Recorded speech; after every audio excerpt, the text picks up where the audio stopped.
నమస్తే, welcome to Leo. నేను మీ Jagan. Delimitation వల్ల వైసీపీకి లాభమా నష్టమా? వాస్తవానికి ఇప్పుడున్న పరిస్థితుల్లో డీలిమిటేషన్ వల్ల దాదాపు స్థానాలు పెరుగుతున్నాయి. అంటే 50% ఉన్నటువంటి ఒక స్థానాలు పెరుగుతున్నాయి. అంటే అసెంబ్లీ స్థానాలు వచ్చేసి 263, అదేవిధంగా పార్లమెంట్ స్థానాలు వచ్చేసి 38 స్థానాలకి పెరుగుతున్నాయి. అయితే ఇంత శాతం పెరిగిన తర్వాత ఏంటి, ఖచ్చితంగా వైసీపీకి ఇప్పుడు వచ్చినటువంటి సీట్లు 175లో 11 మాత్రమే. అయితే 263 స్థానాలు అయితే ఖచ్చితంగా ఆ ఫిగర్ పెరిగే అవకాశం ఉంది కదా.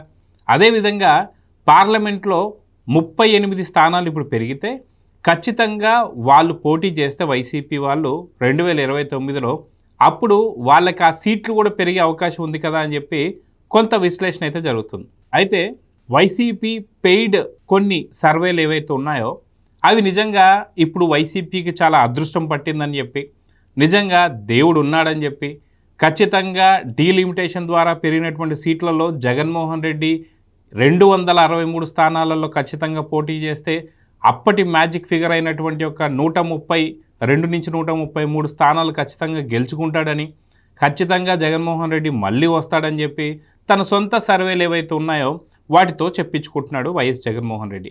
అయితే దీంట్లో ఎంతవరకు నిజం ఉంది?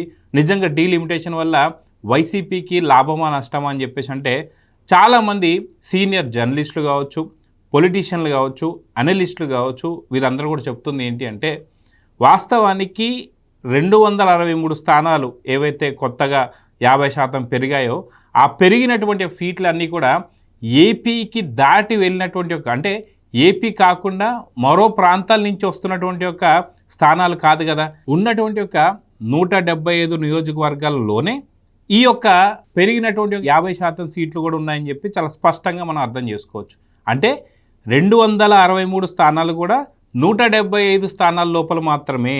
అంటే అది రాయలసీమ కావచ్చు, ఉత్తరాంధ్ర కావచ్చు, ఆంధ్ర కావచ్చు, ఇలా ప్రతిదీ కూడా ఉన్నటువంటి ఒక నియోజకవర్గాలలోనే ఇంకా చీలికలు వచ్చి చిన్న చిన్నగా పార్ట్స్గా తయారయ్యి ఖచ్చితంగా రేపొద్దున 175 స్థానాల్లోంచే ఈ యొక్క 263 స్థానాలు అని చెప్పి మనకు చాలా స్పష్టంగా తెలుసు.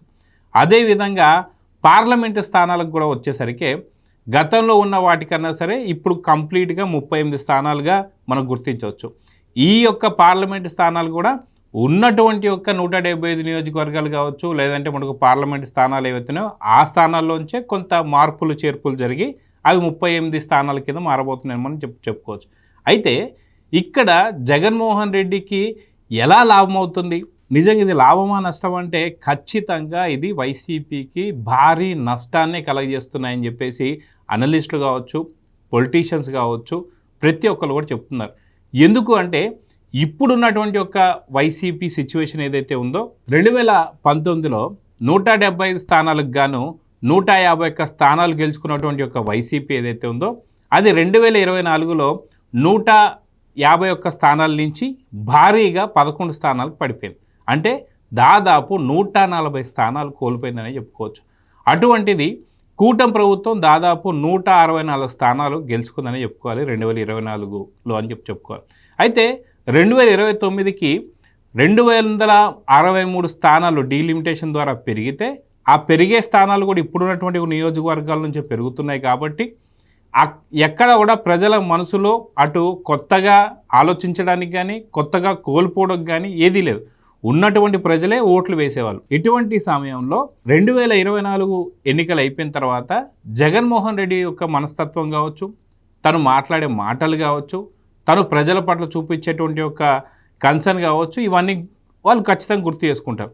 అయితే 2024 నుంచి వైసీపీలో ఏ మార్పులు వచ్చాయి, జగన్లో ఏ మార్పులు వచ్చాయి, జగన్ ఖచ్చితంగా ఇప్పుడు 2029కి ఒక డీలిమిటేషన్ ద్వారా సీట్లు పెరిగినా సరే గెలుచుకునే అవకాశం ఉందా లేదా అంటే లేనండి సమాధానాలు వస్తున్నాయి. ఎందుకంటే 2024 ఎన్నికలు అయిపోగానే ప్రెస్ మీట్ పెట్టి నేను బటన్ నొక్కితే డబ్బులు తీసుకున్న అక్క చెల్లెల ఓట్లు ఎక్కడ పోయాయి, అదేవిధంగా నేను బటన్ నొక్కితే వచ్చిన పెన్షన్లు ఏవైతే ఉన్నాయో ఆ అవ్వాతాతల సంబంధించిన ఓట్లు ఎక్కడ పోయాయి, అదేవిధంగా నేను బటన్ నొక్కితే ప్రభుత్వ ఉద్యోగస్తులు ఎవరైతే ఉన్నారో వాళ్ళకి జీతాలు పడ్డాయి కదా, వాళ్ళ ఓట్లు ఎక్కడ పోయాయని చెప్పి ఒక బెదిరింపు ధోరణితో ఆయన మాట్లాడాడు.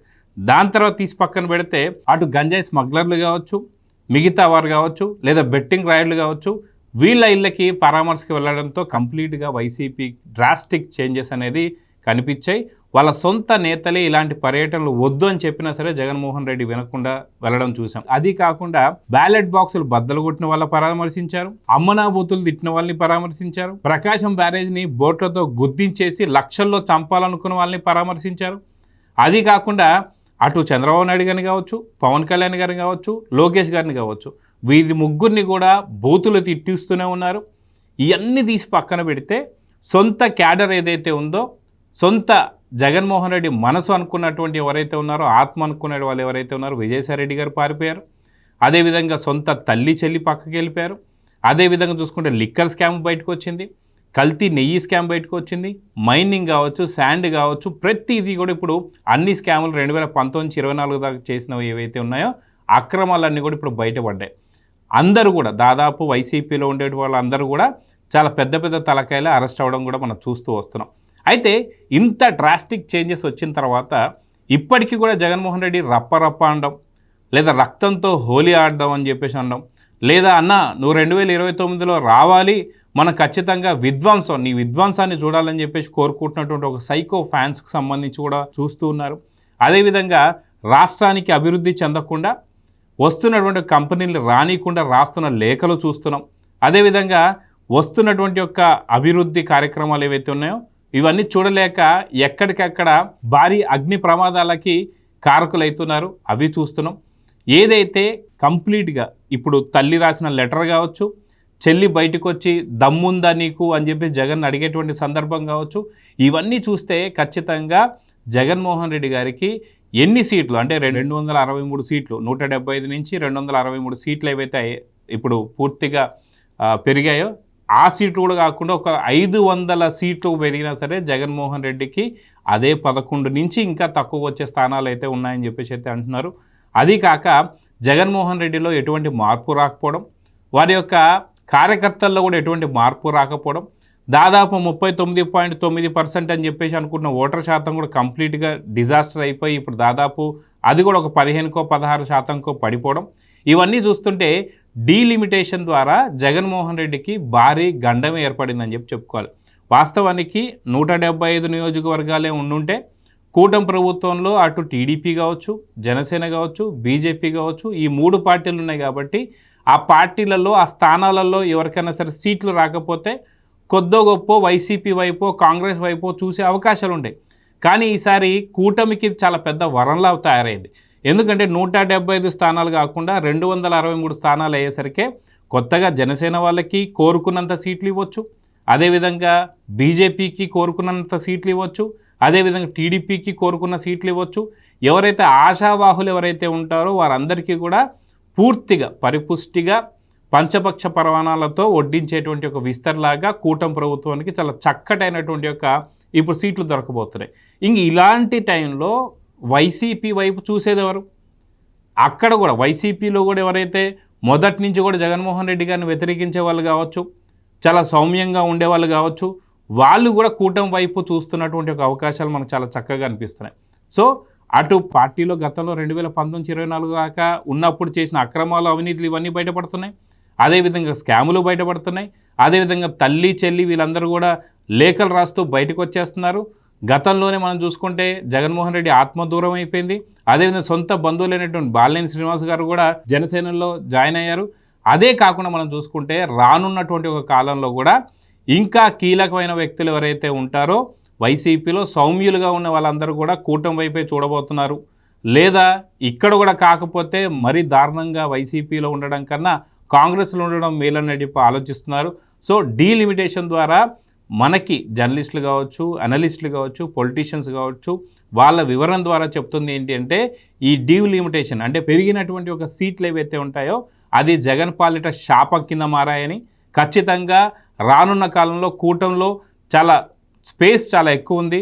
ఉన్నటువంటి వాళ్ళు ఎవరైతే ఉంటారో చక్కగా పనిచేసే వాళ్ళని కంటిన్యూ చేస్తూ, ఎవరైతే పని చేయరో వాళ్ళని తీసేస్తూ 100% ఉన్నటువంటి 263 సీట్లు కావచ్చు, ఇటు అసెంబ్లీ 38 సీట్లు పార్లమెంట్లో చాలా హ్యాపీగా భర్తీ అయ్యే అవకాశాలు ఉన్నాయి. కాబట్టి కూటమి ఇంకా బలపరబోతుంది. ఖచ్చితంగా కూటమి ఇంకా బలంగా తయారు కాబోతుందనైతే వార్తలు అయితే వస్తున్నాయి. సో చూద్దాం ఏం జరగబోతుందో. మొత్తానికి మీ అభిప్రాయాన్ని కూడా ఒకసారి కామెంట్స్ రూపంలో తెలియజేయండి. నమస్తే. Please subscribe to Leo news for more videos.